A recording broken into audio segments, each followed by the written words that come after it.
In this video, we will install, test, and uninstall Redis on a Debian system. First, we update the package list to make sure we install the latest available version.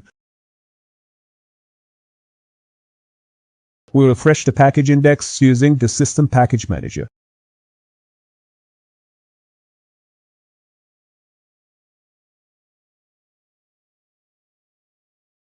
Now we install the Redis server package from the official Debian repository.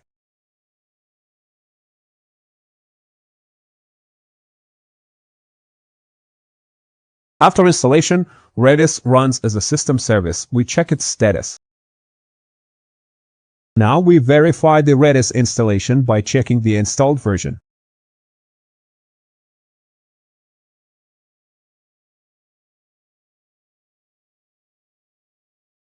Next, we connect to Redis using the command line client.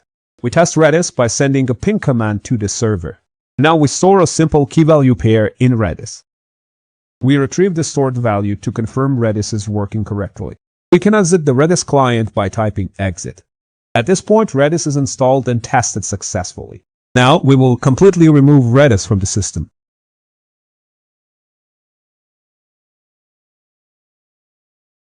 First, we stop and disable the Redis service. Next, we uninstall Redis and remove its packages.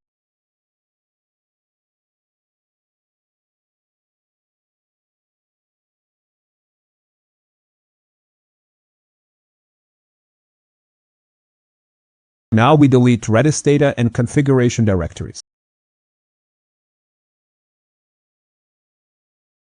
Finally, we confirm that Redis is no longer available on the system.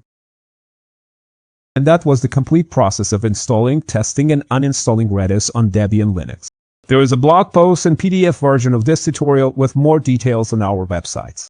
Also, we help instructors create videos and educational materials for their own students. So, if you need videos like this for your own channel or platform, check the first link in the description. Thanks for watching.